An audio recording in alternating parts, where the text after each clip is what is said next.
de corruption, des conflits d'intérêts entre des membres du Conseil constitutionnel et certains candidats ak yeneen ak violation manifeste du secret des délibérations maanaam la xew ci biir la conseil ba di waxtaane presque lenn li mi ngi woon ci mbedd mi ñu bëri déjà xamoon nañ ko entre autres et par la suite gis nga déjà ni ñu annoncé woon demande de création de la mise en place d'une commission d'enquête parlementaire ak résolution bi ni ñu ko déposé la veille dès le lendemain c'était hier Assemblée nationale le président convoque le bureau qui entérine cette proposition du Parti démocratique sénégalais entre hier ak tey ci ngoon la conférence des leaders va se réunir pour mën a définir le calendrier de travail et dans l'expression courante dans le jargon de l'Assemblée nationale on te dit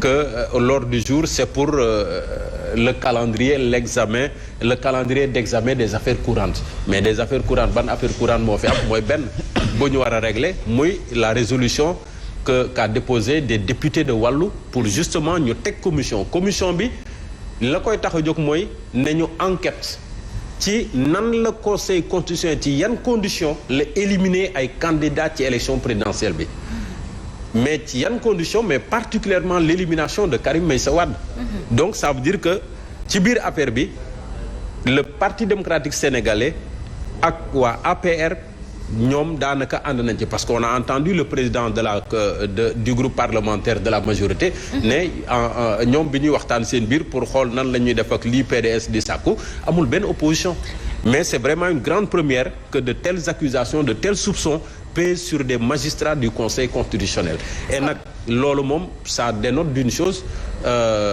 ça veut dire que bu naree sotti mais c'est des accusations très graves. C'est des accusations très graves. Une première qui peut éclabousser le Conseil constitutionnel, qui peut éclabousser la magistrature, qui peut éclabousser la justice. Et ça pourrait remettre en cause, bu dee c'est avéré, la fiabilité ou en tout cas la sincérité des décisions qu'avait pris le Conseil constitutionnel pour justement valider ou invalider certaines candidatures. Très bien. Kon Assemblée nationale El Hadj Ahmed Aïdara yow mi nga xamante ne da nga fa bokk bu fekkee ni tey li bureau bi entériné ci proposition waa PDS lan la ñu war a mën a xaaranti ci élection yi ñuy dëgmal. waaw xam nga loolu jàll ci Assemblée nationale. moom lañ fi waxoon rek. ci lépp loo xamante ni soxal na leen. dossier wu PDS bi dafa soxal nguur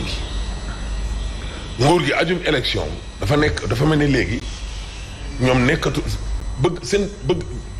bëgg-bëggam ñoom daal nekkatul léegi lu ñuy nëbb même su dee sax dañ ne président de la République démb génnee na ab këyit tontu les recalés wax leen carrément ne leen lépp lu conseil constitutionnel def nga xam ne moom mooy saytu ndeyu luwaay di constitution bi kooku moom amatul recours amatul dara waa léegi nañ xool ba xam nag penc ndawi réew mi ndax dina am moom kattan ca kaw le président de la République bi ndéem asma xam nga tax ma ne la lu leen soxal ñu def ko moo du fast track lépp loo xamante ni nii nag moom soxlawu askan wi la waaye dañ leen cay jam ñu mel ni lu hésité waxuma sax yeewi de Guy Marius Sagna kese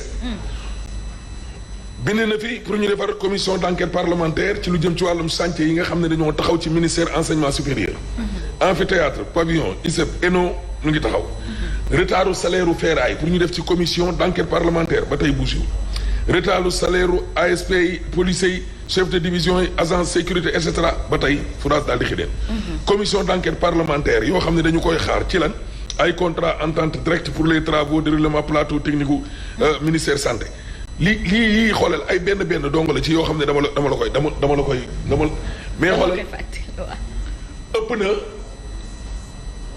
ñaar fukk wala lu ko ëpp lépp nga ca table président assemblée nationale ñu ne ko lii nañ leen ci def ay commission d'enquête parlementaire ñu xam te àdduñu ci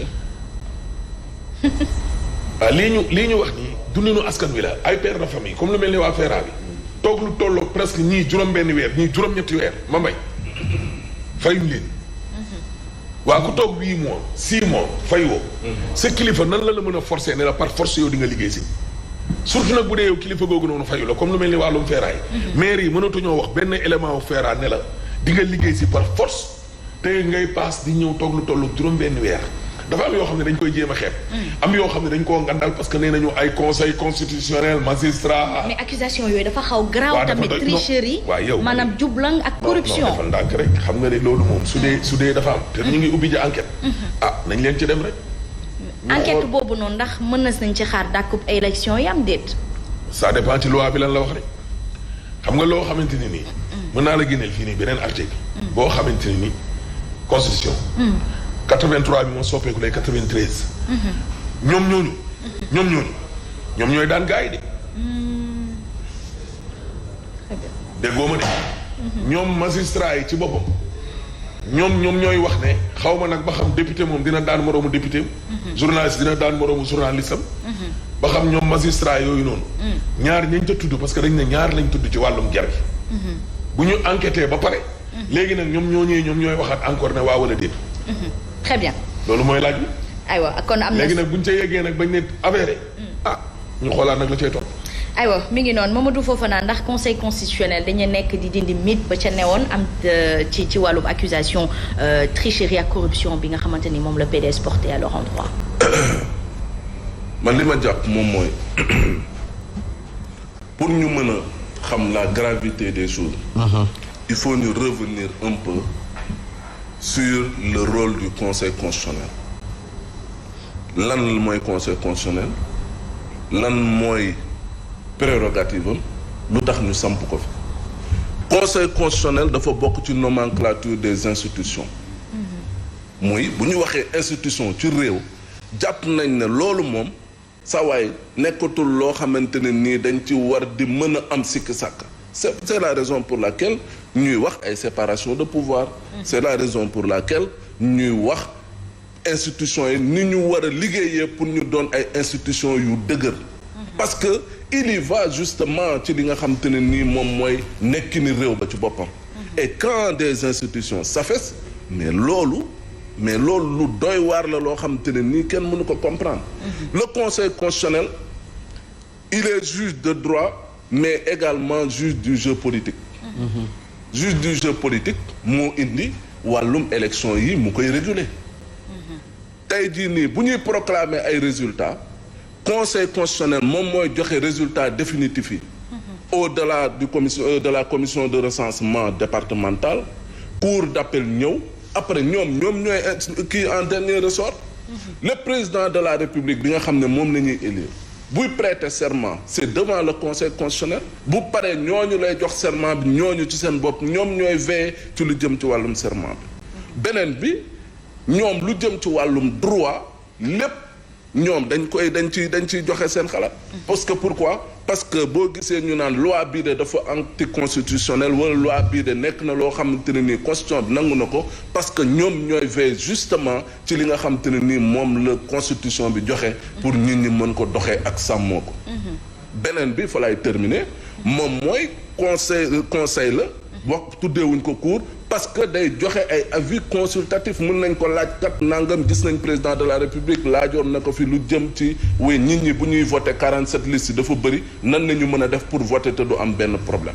donc cela démontre tey njëriñ bi nga xamante ne nii conseil constitutionnel am na ko. waaw bu fekkee ne ñoom ñoo war a wax ne diw de moom moo gagné wala diw de moom mi war na mën a jàll wala diw de warut mën a jàll mais bu ñu demee ba porter ay accusations ci loolu mais c'est gravissime. et tey man dama jàpp ne mënuñu ne dañuy dem ay élections où c'est un peuple qui doit élire son président. ña war a wax ne ci résultat définitif yi ne kii moo war a nekk président mais ñooñu bu ñu demee ba leen ne yéen dañ leen di corrompre. vous imaginez. kon donc. cela veut dire quoi loolu lu muy firndeel moom mooy man bu ma doon président conseil constitutionnel damay démissionner immédiatement parce que mënuma li jëm ci conseil constitutionnel ñu dénk ma ko. ñun ñi war a am yaakaar te ba pare am tranquillité bañ a am benn soupçon wala benn doute ci man ci ne maa war a réguler le jeu politique war a nekk arbitre beneen bi mooy honorabilité bi nga xam ne ñoom conseil constitutionnel am nañ ko mais loolu nañuy remettre tey en cause te honorabilité nag loolu dafa nekk loo xam ne nit ku ne da ko war a mën a sàmm. justement Bougane Gueye Dany bokk na ci li nga xamante ni moom àdduna ci nee na accusation yi nga xamante ni PDS joxoñ na ko bu dee dañu ko confirmer kon processus biaisé kenn du warul nangu continuer si Simon Pierre Faye à libre à vous. Oui, parce que là mooy problème bi Mamadou Fofana doon posé sànq. Il s'agira maintenant de voir la sincérité des décisions ou des avis du Conseil constitutionnel.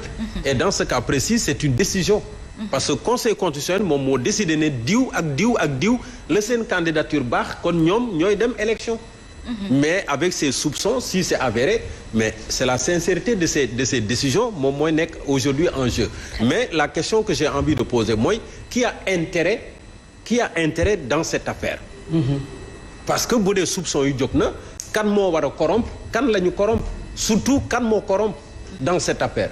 Ceux qui ont intérêt bien sûr à ce que peut-être élection présidentielle pas forcément tous je vais m'expliquer à ce que peut-être élection présidentielle bi ñu remettre ko en cause wala sax dem ba dàq ko parce que y a des velléités peut-être qui disent déjà que lii mën na tax ba ñu dàq élection yi alors qui a intérêt dans ça mooy peut-être un camp qui ne serait pas forcément en bonne position ci mbir mi et les gens soupçonnent déjà les gens du pouvoir